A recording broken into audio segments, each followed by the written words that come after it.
So I'm going to walk you through a future value with continuous compounding.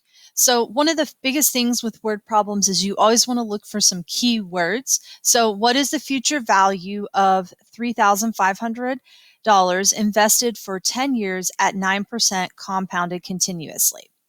Okay, that is our keyword. And the reason why I keep saying that that's going to be your keyword is the compounded continuously tells you what formula you need to use.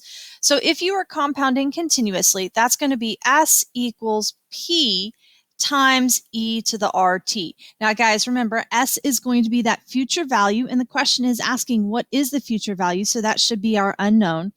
P is that present value. What is the amount of money in there right now? How much are we investing? Well, we're investing 3,500, and R is going to be that rate, which in our case is 9%, and T is time, which it says is 10 years here.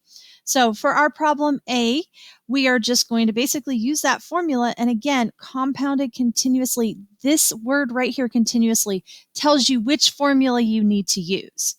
So in our case here, we have S equals 3,500 times E to the 0.09. So remember, change that 9% into a decimal and then multiply it times 10.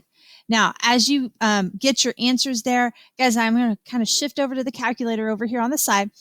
Those that have a TI-83, you should be good to go by just typing in your numbers. So you have 3,500 times E. So remember, to put in E, you need to hit second ln. That's going to give you your E. And that's going to automatically put that power up there ready for you to enter in. And all you have to do is type in the 0.09 times 10. Which gives us our beautiful answer there, which in our case here, S is approximately equal to, I'm going to round it to decimal of 2 decimal places. And the reason why it's going to be 2 decimal places is, do remember that this is money. And when we look at the US American dollar, money only has 2 decimal places. And this is kind of referring to a US dollar here. Okay. Now, for those of y'all that are my TI-83s, okay, let me change my mode into a classic mode on my calculator just to make sure that you guys see that way it's going to be entered in. You are still going to enter in identically 3,500 times second ln to get that e to a power. But notice what you see differently is that you see e to the power with a set of parentheses. Okay. Make sure that you type in that 0.09 times 10 and close a parentheses. All of that needs to be in the power. So since there's multiple items in the power, go ahead and put parentheses around it and hit enter, and you'll get the exact same answer. Now, part B says how much interest will be earned on this investment. So think about it this way. This is how much money is my future value.